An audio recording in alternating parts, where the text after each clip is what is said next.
जय श्री राम। आपका बहुत बहुत स्वागत है। राहुल तेजस्वी की यात्रा में पीएम मोदी को गाली देने का मामला बढ़ता जा रहा है और बात लड़ाई झगड़े तक आ पहुंची है। कांग्रेस बीजेपी के कार्यकर्ता आपस में भिड़ चुके हैं, लाठी डंडे चले हैं, ईंट पत्थर फेंके गए हैं, गाड़ियां तोड़ी गई हैं। पटना में इस वक्त कांग्रेस के कार्यालय के बाहर बीजेपी और कांग्रेस कार्यकर्ताओं के बीच में जमकर झगड़ा हुआ है। बीजेपी कार्यकर्ताओं ने मार्च निकाला था, पीएम मोदी को गाली देने के खिलाफ कांग्रेस के दफ्तर की तरफ जा रहे थे, माफी की मांग कर रहे थे, लेकिन वहां कांग्रेस के दफ्तर के बाहर कांग्रेस के कार्यकर्ता भी इकट्ठा हो गए, माहौल गर्मा गया और फिर उसके बाद लाठी डंडे चले हैं। जो दोनों के पास झंडे थे उसी की लाठियों का इस्तेमाल करके एक दूसरे को पीटा गया है, कुछ लोग घायल भी हुए हैं। बीजेपी का कहना है कि जब हम कांग्रेस के दफ्तर के बाहर पहुंचे तो कांग्रेसियों ने ईंट पत्थर फेंकने शुरू किए, जिसके बाद हमें भी जवाब देना पड़ा। कांग्रेस का कहना है, कांग्रेस के कार्यकर्ताओं का, कि बीजेपी कार्यकर्ता दफ्तर में घुसने की कोशिश कर रहे थे। लेकिन जो भी हो, आज मामला बहुत बढ़ चुका है। कल तक सिर्फ इस मामले में एफआईआर हुई थी। जब दरभंगा में वोट अधिकार यात्रा वहां पर पहुंची थी, मंच सजा हुआ था। मोहम्मद नौशाद, जो कि अभी टिकट के दावेदार है, कांग्रेस के नेता हैं, वहां पर उन्होंने इसका आयोजन किया था। जब वहां से यात्रा राहुल गांधी ये लोग निकल गए तो मंच पर जो लोग मौजूद थे और वो नारेबाजी चल रही थी, तब वहां पर पीएम मोदी को मां की गाली दी गई।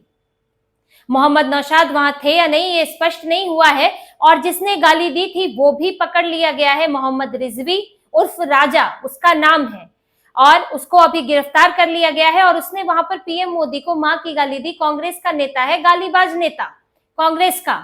और जब कांग्रेस से कल कहा गया था, इनसे मांग की गई थी, बीजेपी के नेता लगातार कह रहे थे कि इसके लिए माफी मांगे, कार्रवाई करे कांग्रेस। यहाँ डिप्टी सीएम विजय सिन्हा ने भी कहा था कि कांग्रेस को राहुल गांधी को माफी मांगनी चाहिए, क्योंकि पीएम मोदी की मां भी इस वक्त दुनिया में नहीं है, स्वर्गीय है उनकी मां, और उनको भी घसीट लिया गया है और ऐसे अपशब्दों का, गालियों का इस्तेमाल किया है। तो आपकी पार्टी की तरफ से कोई तो बयान आना चाहिए, लेकिन तब कांग्रेस ने इस पर कुछ नहीं किया, अभी तक कुछ नहीं किया, जिसके बाद से ये साफ था कि मामला आगे बढ़ेगा। इस मामले में शिकायत तो दर्ज कराई गई, एफआईआर दर्ज कराई गई थी पटना में, लेकिन फिर बीजेपी कार्यकर्ता भी सड़क पर उतरे और कांग्रेस के दफ्तर की तरफ मार्च निकाल रहे थे। और उसी में ही ये झगड़ा हुआ है, लाठियां चली हैं, ईंट पत्थर बरसे हैं, आप इनके विजुअल में भी देख सकते हैं, और गाड़ियां भी तोड़ी गई हैं। इसी में कई लोग घायल भी हुए हैं। फिलहाल पुलिस, इसके बाद जब ये काफी देर तक ये हंगामा चला, फिर पुलिस भी पहुंची, वहां पर दोनों पक्षों को अलग किया गया। जांच की जा रही है कि झगड़ा शुरू कैसे हुआ है आखिर, और जिनको चोट लगी है उनका इलाज कराया जा रहा है। लेकिन मामला यहीं तक रुकने वाला नहीं है। ये बात तब तक नहीं रुकने वाली है जब तक इसके लिए कांग्रेस एक्शन ना ले, क्योंकि कांग्रेस ने, ये छोटी मोटी बात नहीं है पीएम मोदी को गाली देना। देश के प्रधानमंत्री हैं आप, देश के प्रधानमंत्री को मां की गाली दे रहे हो और ऊपर से कहते हो कि वो तानाशाह हैं, देश में बुरा हाल कर रखा है, हमें बोलने की आजादी नहीं है। आपको तो गाली देने की आजादी भी है। यहाँ तो आपके नेता गाली दे रहे हैं, कांग्रेस के मंच से गाली दी जा रही है। कोई जिम्मेदारी बनती है कि नहीं बनती है? ये बात राहुल गांधी के सामने उठती ही है। ये गाली ऐसे नहीं है कि किसी भी नेता ने ऐसे ही मीडिया के सामने या कहीं अपने सोशल मीडिया पर गाली दे दी है। यहाँ वोटर अधिकार यात्रा का मंच सजा था, आपकी यात्रा है, आपके नेता है, ये आपकी नैतिक जिम्मेदारी बनती है। राहुल गांधी भले ही वहां नहीं थे, लेकिन राहुल गांधी को इस मामले का पता तो चला है।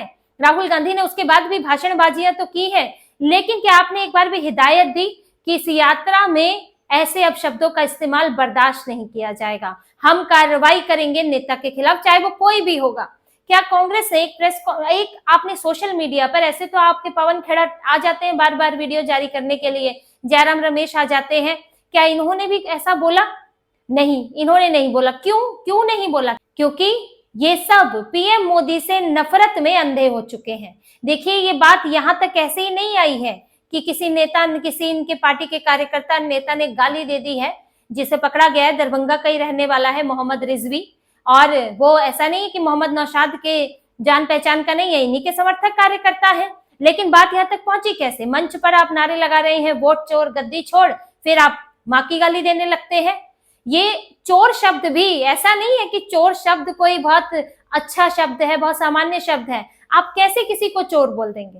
आपने शिकायत नहीं कराई पीएम मोदी के खिलाफ। राहुल गांधी को कहा था कि शिकायत कराओ, आपने शिकायत नहीं कराई, आपने कोई सबूत नहीं दिए हैं, लेकिन आप दूसरे को चोर बोल रहे हैं, बार बार चोर बोल रहे हैं। ये तो पीएम मोदी इनको घसीट नहीं रहे हैं कोर्ट में, वरना तो ये बोल नहीं पाते। बड़े नेता हैं तो बड़प्पन दिखाते हैं जो ये इन लोगों के कैंपेन पर, वरना जिस तरह से ये लोग पीएम मोदी की तस्वीर लगाकर उन्हें वोट चोर बोल रहे हैं, उसके लिए इनके खिलाफ मानहानि का केस दर्ज हो सकता है।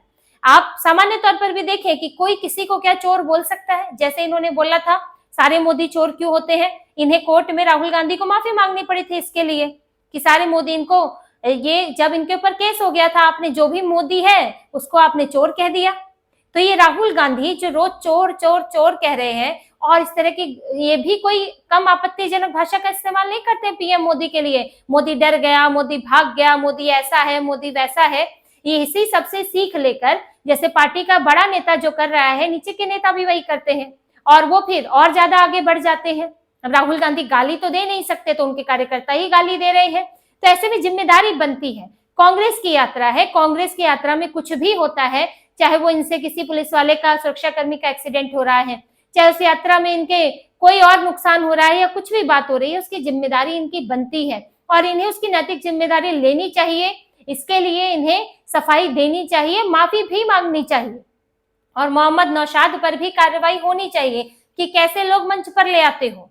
लेकिन इनकी पार्टी ये नहीं कर रही है, जिसके बाद भाजपा के कार्यकर्ताओं का गुस्सा भड़कना ही था, क्योंकि आपने एक तो उनके सबसे बड़े नेता, फिर देश के प्रधानमंत्री, उनके खिलाफ ऐसे गाली को इस्तेमाल किया है। अगर आज इस पर सख्त कार्रवाई नहीं हुई, अगर आज इस पर कड़े तरीके से जवाब नहीं दिया गया, इसका विरोध नहीं किया गया, तो फिर ये तो न्यू नॉर्मल हो जाएगा कि आओ कोई भी पीएम मोदी को गाली दे दो, कि देश के किसी भी पीएम को गाली दे दो, कोई फर्क नहीं पड़ता।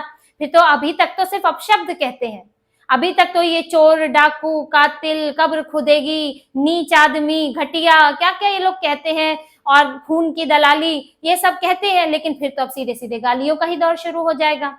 तो यहाँ पर रोका जाना जरूरी है। और इसी की ही कवायद में जब मार्च निकल रहा था तो बात आगे बढ़ गई और लाठी डंडे इनके बीच में चल चुके हैं, लाठी युद्ध हो चुका है। और देखिए इसके साथ ही ये राहुल तेजस्वी की यात्रा भी फंस चुकी है, क्योंकि पटना में ही हंगामा हुआ है और पटना में ही इन्हें अपनी यात्रा का समापन करना है।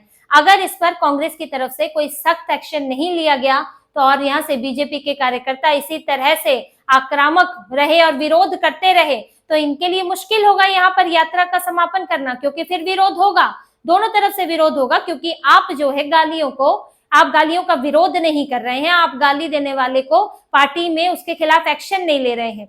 तो इसको लेकर कांग्रेस इस पर, और तेजस्वी यादव, क्योंकि उनकी पार्टी भले ही इसमें उनकी पार्टी का नेता नहीं हो, लेकिन यात्रा में तो वो भी शामिल है, गाड़ी में आगे बड़े बड़े के घूम रहे हैं, रोज भाषण दे रहे हैं।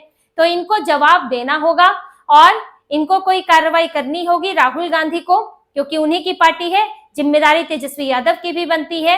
तो इस पर अगर ऐसा नहीं होता है तो मामला और बढ़ सकता है और इनकी यात्रा आगे चल के अपने इस बीच तो फंसी चुकी है यात्रा, क्योंकि यात्रा से ज्यादा चर्चा अब किस बात की हो रही है और मामला जो है कहां का कहां पहुंच गया है। लेकिन यात्रा का समापन भी इनके लिए मुश्किल हो सकता है। तो इसी तरह की और खबरें और विश्लेषण आपके लिए लाते रहेंगे। हमसे जुड़े रहिए, सब्सक्राइब कीजिए, कमेंट कीजिए। बहुत बहुत धन्यवाद। जय श्री राम।